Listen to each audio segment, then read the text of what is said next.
Доехали, я вот всех их вижу, они все здесь. Надеюсь, вы успели все попить напитков горячительных, потому что тема будет точно горячая. Меня зовут Валерий, я из Promo Republic, и я уже второй раз модерирую UNIT.Saas Meetup. Спасибо большое UNIT.City, что они организовывают для нас такое место и время. Давайте поаплодируем им.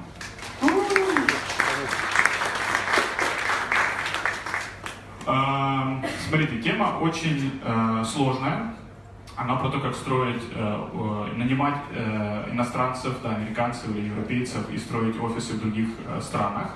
И вот эти три спикера, три компании очень известные, и мне самому очень хочется послушать, как они это делают.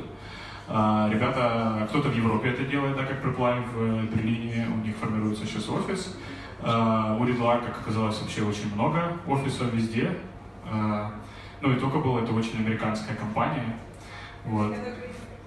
Украино-американская, американо-украинская, там у вас фаундер такой. Вот. Поэтому, да, вот, как это будет происходить? Будут короткие выступления по 20 минут, у кого-то будет презентация, у кого-то презентации не будет. Если будут горячие вопросы, можем один-два после выступления презентации позадавать их спикеру, но в конце у нас будет, как всегда, дискуссия и Q&A. Будем максимально подогревать вопросами всех спикеров. Первым будет у нас Кирилл из Reply. Я Кирилла знаю с самого почти рождения. Его Reply, не Кирилла, слава богу. Вот, поэтому видел, как развивалась его компания с 3 человек до... Сколько сейчас стоит человек? 105 человек. Я не представляю, как можно быть Кириллом и менеджере 105 человек. Он об этом расскажет. Поэтому приветствуем Кирилла.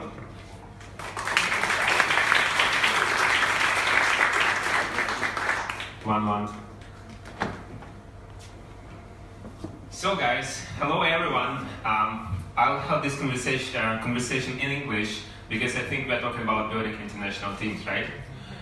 So I would like to start from maybe not very pleasant but honest feedback and my opinion that Kyiv is one of the worst capitals in Europe to build international team. That's my thoughts, and I actually think it's very close to be a fact. But at the same time, we have to understand why it's so, right? So I believe that we simply have not enough international talent. So we have lack of international people in Ukraine, in Kyiv. Second thing, we mostly Ukrainian and Russian speaking first community, right? And it's something to change, right? And also, our companies in Ukraine has a very limited focus on international hirings. So we mostly focus on hirings inside the Ukraine. But we can change it, and I truly believe that Kyiv can become an international gate for startups. But we have to be very conscious about what we are doing and to do right things at the right moment. So, as I already discussed, first of all, we have to switch to English. We have to switch to English in our companies, in our community. We have to have meetups in English, right? For example, in my company, we had 10 people who don't understand Ukrainian or Russian. They really want to attend this meeting, but they knew that it's going to be half Russian, half English, so they decided not to, right? And having those people and building for them the right ecosystem so they can feel themselves at home is very important. So second thing is having a laser focus on international recruiting. I mean, Kyiv, Ukraine is a great tech ecosystem. We try to do our best, but at the same time, we have to be able to benefit from other ecosystems, right? And I believe it's quite easy to do if you just start focusing on it. For example, I mean, from my personal experience, I have lots of really good professionals from India, and most of them just arrived to Europe, right? So, and they have lots of very good startups, right? We can take Flipkart that cost $11 billion and was recently acquired by Walmart. They have tons of really good startups who received Series A, Series B investment from Excel, Andreessen Horowitz, Sequoia, etc. So they have their own Silicon Valley, and attracting talent from India is one thing we can do. But also, it's not only about India. We can attract talent from Turkey, from Brazil, from other emerging markets. We also were able to attract talent from EU to our Kyiv office. So it's something that's something we can do all together. Like really, it's not kind of rocket science. It's easy. We just have to focus on it. And the last thing, the third one, is actually building the right culture inside the teams and also in our ecosystem, right? So it's about switching to English, it's a part of the culture, but also building the culture of inclusivity and diversity inside the team. And this message should go from the CEO, from HR. HR should spend more time on celebrating some small events for every country, for every nationality. I would say those three things. And guys, meetups in English is just must-have if you want to build international teams here. So I will tell a bit more about Preply so you better understand our team, our growth, and then I'll be able to provide some insights that helped us to have what we currently have. So we started in 2012. Initially it was in Ukraine, then we decided to launch in Boston. In Boston it was 5 team members, 4 of them were Ukrainians, 1 of them was foreigner. It was Joy Lin, amazing guy. So we were in Boston launching tutoring business, and we met Joy Lin in Starbucks accidentally, and that guy just arrived from Los Angeles, and he was about to launch his tutoring company, right? Am I not too loud? Because if I'm too loud, just let me know, okay? So and basically he was about launching tutoring company, and we immediately understood that we want him on board. So he called himself ABC, American-born Chinese. Amazing guy. I mean, he was so hardworking. He actually went back to Los Angeles, packed your bag, and came back, and basically we were living together in one building. So in 2012, we came back from the US. It was failure. So we actually failed to, launch company in the US. So some people left. It was just 3 co-founders on the board, and we started from the scratch. And basically, we were building. It was just 3 of us, 2 years in a row. We were building everything, just 3 of us. And then in 2015, we got to Techstars. So we decided to get to the next level. And in the end of 2015, in the beginning of 2016, it was 20 people in Kyiv, and 5 of them were foreigners. So as I remember, it was 2 people from Canada, and 2 people from Brazil, 1 Mexican. Actually, I think it was even more foreigners because there was 1 guy from Poland. So 5 to 6 foreigners. And then currently, we are 100 people in Kyiv, 30 of them foreigners, and 25 of them in Kyiv, right? What else? So currently we have 18 nationalities. I think that 15 of them we'll have in Kyiv office, and we have 30 international employees totally out of 100.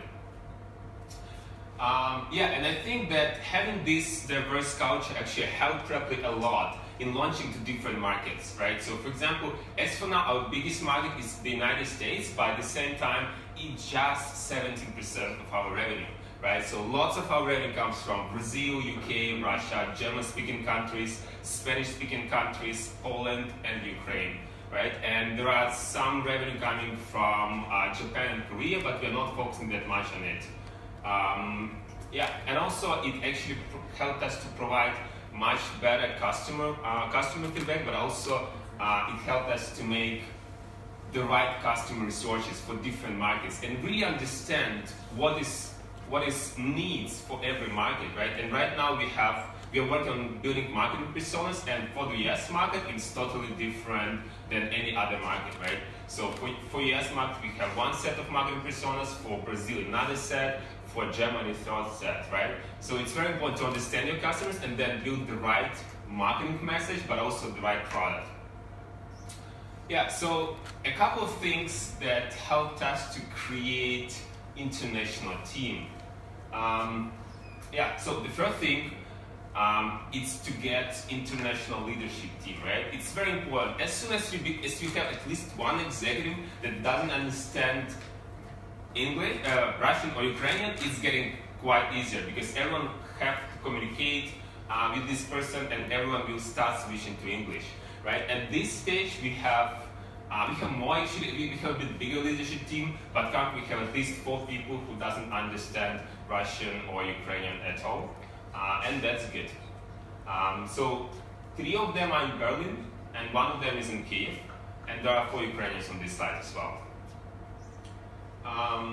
So another thing, I think that our investors helped us to change this mindset, and we had this talk a lot, we had these discussions a lot about how we can build really international team. And one of the crucial points I think Arthur Kosten mentioned, and I think we are quite lucky to have Arthur Kosten among the investors. It's basically the guy who created Booking.com, and basically he's probably one of the best marketplace investors in Europe. So one of the points he made is actually, if you reach 300 people and you're still speaking Russian or Ukrainian, you're not gonna switch to English. It's just some point when you cannot get back. So the whole culture will be in Russian or Ukrainian, right? So you have to start thinking about getting international talent and switching to English as early as possible, right? So another thing, we also have quite a diverse set of advisors. So some of them from UK.